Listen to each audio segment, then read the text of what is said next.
Hello friends, आज हम करेंगे बाल विकास का अध्ययन। किस किस मनोवैज्ञानिक ने इस बाल विकास के बारे में क्या क्या बोला, उसका क्षेत्र क्या है, वो किससे प्रभावित होता है, एक्सेट्रा।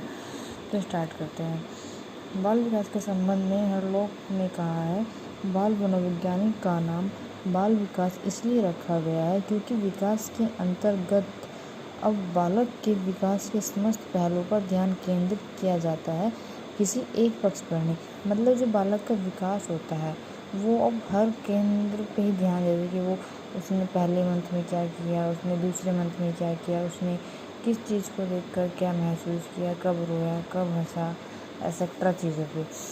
क्रो ने 1958 में कहा था, बाल मनोवैज्ञानिक वह वैज्ञानिक अध्ययन है जो व्यक्ति के विकास का अध्ययन गर्भकाल के प्रारंभ से किशोर अवस्था की प्रारंभिक अवस्था तक करता है।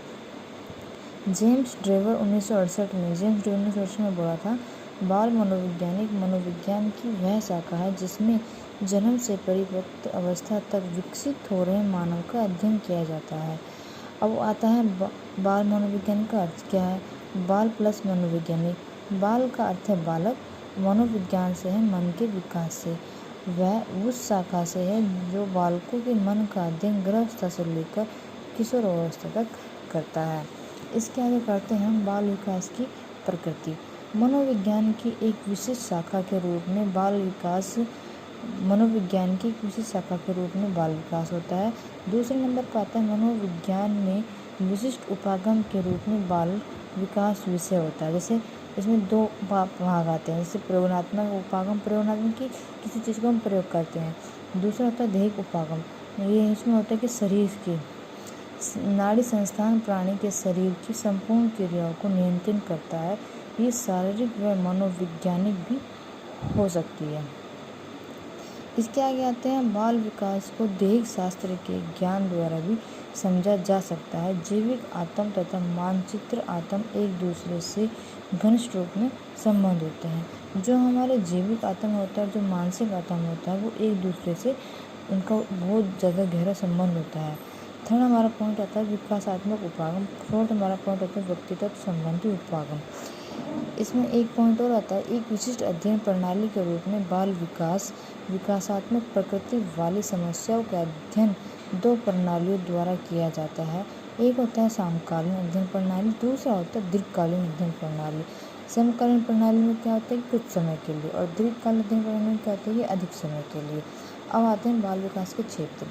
बाल विकास की विभिन्न अवस्थाओं का अध्ययन, बाल विकास के विभिन्न पहलुओं का अध्ययन करना, बाल विकास को प्रभावित करने वाले तत्व, तो बाल विकास के जो तत्व जो प्रभावित करते हैं उसको अध्ययन करना, कि गुस्से किस चीज़ पे है, हंसे किस चीज़ पे। बालकों की विभिन्न असमानताओं का अध्ययन, बालक में क्या असमानताएं होती हैं। मानसिक स्वास्थ्य विज्ञान का अध्ययन, उनका मानसिक स्वास्थ्य कैसा होता है। बाल व्यवहारों और अंतःक्रियाओं का अध्ययन, उनके व्यवहार में क्या अंतर होता है। बालकों की रुचि का अध्ययन, उनमें किस किस में रुचि है। बालकों की विभिन्न मानसिक प्रक्रियाओं का अध्ययन, बालक हैं जो उनकी मानसिक प्रक्रियाएं क्या है। बालकों की व्यक्तिगत विभिन्नताओं का अध्ययन, बालकों में व्यक्तित्व का मूल्यांकन करना। और लास्ट हमारा बालक अभिभावक संबंधों का अध्ययन, मतलब बालक और उसके माता पिता में क्या संबंध है। इसके आगे आता है हमारा बाल विकास के संबंध में परंपरागत विश्वास। जो परंपरागत विश्वास है वो क्या है। जो है पहला है बाल्य अवस्था के संबंध में भ्रम हमारा क्या होता है, बालक प्रौढ़ व्यक्ति का ही लघु रूप होता है। लेकिन सत्य क्या है, मनोवैज्ञानिक सत्य क्या है कि बालक ही प्रौढ़ बनता है। जो बालक होता है वही प्रौढ़ बनता है, वो प्रौढ़ व्यक्ति का लघु रूप नहीं होता है। बालकों सेकंड नंबर बालकों के जन्म के संबंध में शिक्षा शास्त्री मैडम मारिया मॉन्टेसरी एक बहुत बड़ी मनोवैज्ञानिक था बाल विकास के लिए। उन्होंने बोला है कि इनके अनुसार है कि बालक में सच्ची शक्ति का विकास निवास होता है तथा उसकी मुस्कुराहट ही सामाजिक प्रेम व उल्लासीय आधारशिलता होती है। अब वंशानुक्रम के संबंध में वुडवर्ड के अनुसार जो वंशानुक्रम है उसके संबंध में वुडवर्ड ने बोला है अनुशीलता और वातावरण का संबंध जोड़ के समान नहीं बल्कि गुणनफल के समान होता है। अब इसके आगे आता है ग्रेटर्स के अनुसार अनुवंशिकता और वातावरण एक दूसरे को सहयोग देने वाले प्रभाव है और दोनों ही बालक की सफलता के लिए अनिवार्य है। फोर्थ हमारा आता है गर्भकालीन प्रभावों के संबंध में कोट, डगलस, सीथम और बेंगिम, ये हमारे चार हमारे मनोवैज्ञानिक थे, कोट, डगलस, सीथम और बेंगिम। इन्होंने कहा है कि इस संसार में पैदा होने वाला प्रत्येक बालक भगवान का नया विचार है तथा सदैव तरोताजा रहने एवं चमकने वाली संभावना है। यौन भेद के संबंध में फोरवेल ने बोला था, बालक स्वयं विकासोन्मुख होने वाला मानव पौधा है। अब आता है बाल अध्ययन विधियाँ। क्या क्या विधियाँ इसकी? नंबर 1 है कर्मबंध चरित लेखन विधि। लेखन विधि क्या होता है? W player, K C Moore, DR major, GS जेल, V.N. डियरबर्ग। सबसे पहले इस विधि का प्रयोग इन सब ने क्या किया था? इन सब ने सबसे पहले इस विधि का प्रयोग किया था। इस विधि का प्रयोग किया था प्रेयर ने 1982 में अपने ही बालक का चरित्र लेखन तैयार किया था। जो प्रेयर था, वैज्ञानिक था, उसने 1982 में अपने ही बच्चे का पर चरित्र लेखन किया था। ये जन्म से 3 वर्ष तक की अवस्था का था। निरीक्षण विधि यंग के अनुसार 1954 में यंग ने बोला था, निरीक्षण 6 नेत्रों द्वारा सावधानी से किए गए अध्ययन को सामूहिक व्यवहार, जटिल सामाजिक संस्थानों और किसी पूर्ण वस्तु को बनाने वाली प्रतीक इकाइयों का निरीक्षण करने के लिए एक विधि रूप में उपयोग किया जा सकता है। फिर मोसर ने 1958 में बोला था, निरीक्षण का उचित रूप से वैज्ञानिक पूछताछ की श्रेष्ठ विधि कहा जा सकता है। ठोस अर्थ इसका यह है कि निरीक्षण में कानों और वाणी की अपेक्षा नेत्रों का उपयोग होता है। गुप्ता होट ने 1964 में कहा है, विज्ञान निरीक्षण से प्रारंभ होता है और अपने तथ्यों की पुष्टि के लिए अंत में निरीक्षण का सहारा लेता है। निरीक्षण विधि का सर्वप्रथम उपयोग जर्मनी में हुआ था। ग्लेस ने इस विधि में मूविंग पिक्चर कैमरा का उपयोग किया था। जो गिसेल नाम के मनोवैज्ञानिक थे, उन्होंने मूवी पिक्चर कैमरा था, उसका उपयोग इसमें किया था। अब आता है निरीक्षण की विधि के पद। विधि के पद क्या है? नंबर 1 है उपयुक्त योजना बनाने के लिए व्यवहार को नोट करना, व्यवहार को साथ के साथ नोट करते रहना, व्यवहार का निरीक्षण करना, व्यवहार को देखना अपनी आँखों से, उसकी विश्लेषण करना, व्याख्या और सामान्य करना, उसको उसकी व्याख्या करना कि भाई इसमें ये होता है, इसमें वो होता है। इसके बाद आता है हमारा प्रयोगात्मक विधि। प्रयोगात्मक विधि में जोहदा के अनुसार, जो जोहदा मनोवैज्ञानिक थे, उनके अनुसार था प्रयोग परिकल्पना के परीक्षण की विधि है। फिस्टिगर के अनुसार प्रयोग का मूल आधार स्वतंत्र चर में परिवर्तन करने से परतंत्र चर पर पड़ने वाले प्रभाव का अध्ययन करना है। प्रयोगात्मक विधि में 2 प्रकार के चर होते हैं, स्वतंत्र चर, आश्रित चर। स्वतंत्र चर होता है जो स्वतंत्र हो, उस पर कोई बंधन ना हो। आश्रित होता है कि किसी पे आश्रित हो जाना, किसी पे निर्भर हो जाना। इसके आगे आता है प्रयोगात्मक विधि के चरण। इसके चरण क्या है? समस्या। टाउनसेंड के अनुसार समस्या तो समाधान के लिए एक प्रस्तावित पर्सन होती है, तो समस्या ही नहीं होगी तो समाधान कहाँ से होगी, इसलिए समस्या का होना भी जरूरी होता है। दूसरा हमारा होता है संबंधित साहित्य का अध्ययन और कल्पना निर्माण।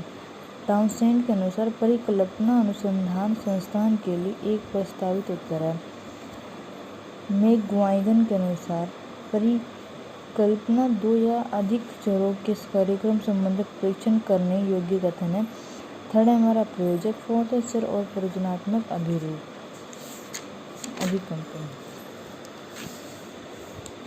इसके बाद आता है हमारा करली ग्रह। जो हमारा करली ग्रह है उनके अनुसार चर वह है जिसमें विभिन्न मूल्य हो सकते हैं, जैसे प्रकाश, ध्वनि, तापकरण। टाउनसेंड के अनुसार आश्रित श्रुत वह कारक है जो प्रयोग द्वारा स्वतंत्र चर के प्रदर्शन पर प्रदर्शित हो हटाने पर अदृश्य हो जाता है, मात्रा में परिवर्तन होने पर परिवर्तन हो जाता है।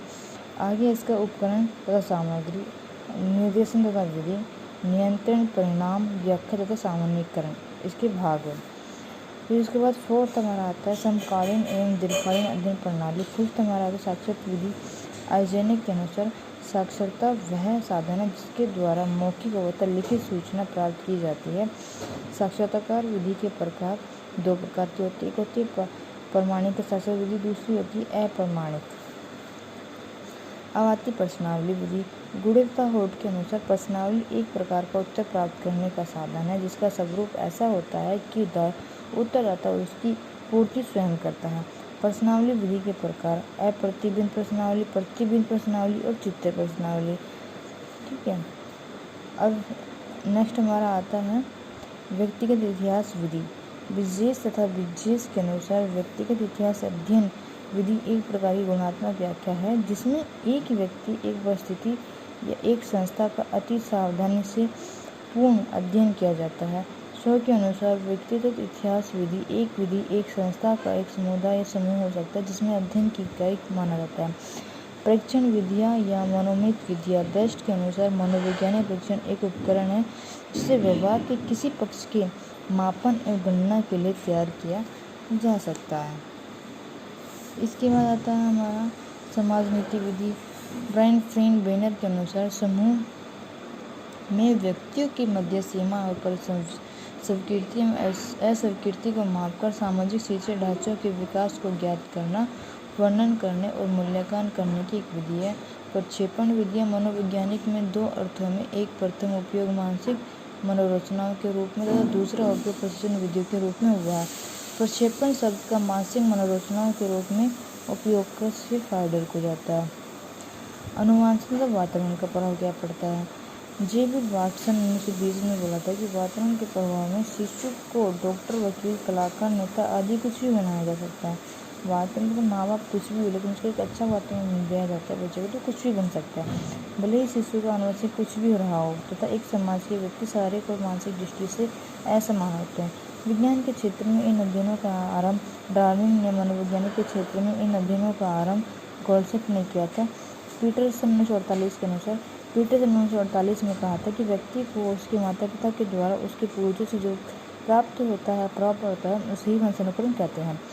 वुडवर्थ और मार्विक से 1965 वंशानुक्रम इस पर चलते हैं। मतलब इसने बोला था कि जो बच्चा होता है उसको कुछ भी प्राप्त होता है उसको अपने मम्मी पापा से ही प्राप्त होता है, उसके जो पूर्व दादा दादी हैं, परदादा दादी, उन सबसे ही प्राप्त होता है। वुडवर्थ और मार्विक 1956 में कहा था वंशानुक्रम में वही सभी कारक आ जाते हैं जो व्यक्ति में जीवन आरंभ के समय उपस्थित होते हैं, जन्म के समय नहीं, वर्ण व्यवस्था के समय अर्थात जन्म से लगभग 9 माह पूर्व उपस्थित होते हैं। डिक मेयर 1965 में वंशानुगत कारक व जन्मजात विशेषता है जो बालक में जन्म के समय में पाई जाती है। आनुवंशिकता तथा वातावरण के तुलनात्मक महत्व को दिखाने के लिए मनोवैज्ञानिक ने दो तरह के अध्ययन किया है। जुड़वा बच्चों का अध्ययन। जुड़वा बच्चे दो तरह के होते हैं, एक होता है एकांकी जुड़वा बच्चे, एक होते हैं भ्रातृ जुड़वा बच्चे। एकांकी जो होता है वो एक ही अंडाणु से होता है। एकांकी जुड़वा बच्चे जिसका पालन पोषण एक समान वातावरण में हुआ हो, कैलेस और थॉमस 1929 में इस पर अध्ययन किया था। एकांकी जुड़वा बच्चे जिसका पालन पोषण अध्ययन अलग अलग वातावरण में हुआ, मनोवैज्ञानिक न्यूमन के फिल्म और हाजिर ने 1937 में किया था इसके ऊपर अध्ययन। फिर आता है हमारा पोषक तत्वों का अध्ययन। इस अध्ययन से 2 प्रश्न निकले हैं। दूध तोड़ने का प्रयास है, क्या पोषक तत्वों में व्यवहार में अपने वास्तविक माता पिता के व्यवहार से अधिक समानता होती है। मनोविज्ञान 1928 में, स्किल्स 1938 में, स्कोन 1943 में इसका अध्ययन किया था। फिर हम करते हैं H. E. गेरट्स 1960 में विचार है कि यह निश्चित है कि वंशानुक्रम वातावरण एक दूसरे को सहयोग देने वाले प्रभाव या कारक हैं और दोनों ही बालक की सफलता के लिए आवश्यक है। R.S. वुडवर्थ ने 1956 में कहा था कि व्यक्ति के जीवन और विकास पर प्रभाव डालने वाली प्रत्येक बात वंशानुक्रम और वातावरण के क्षेत्र में आ जाती है, परंतु ये बातें इतने पेचीदा ढंग से संयुक्त होती है कि प्राय वंशानुक्रम और वातावरण के प्रभावों में उत्तर करना कठिन हो जाता है। आनुवंशिकता के नियम पर जोहान ग्रीफ मेडल ने कार्य किया है। मेडल ने प्रयोगों का परिणाम 1966 में प्रकाशित किया, लेकिन 1900 ईस्वी तक लोगों का अध्ययन उन प्रयोगों पर नहीं गया था। 1900 ईस्वी 3 शोधकर्ता नीदरलैंड, ऑस्ट्रेलिया और जर्मनी उसी परिणाम पर पहुंचे थे जिस पर मेडल 34 साल पहले पहुंच चुका था। मेडल के इस आंदोलन में 2 नियम निसंदेह थे, एक होता है पृथक्करण का सिद्धांत, एक होता है संतोष-टार्नी का सिद्धांत। तो अभी दोस्तों हम इतना ही करेंगे आज के लिए, आगे हम कल इससे आगे करेंगे। सेफ रहिए, घर पे रहिए। जय हिंद, नमस्कार।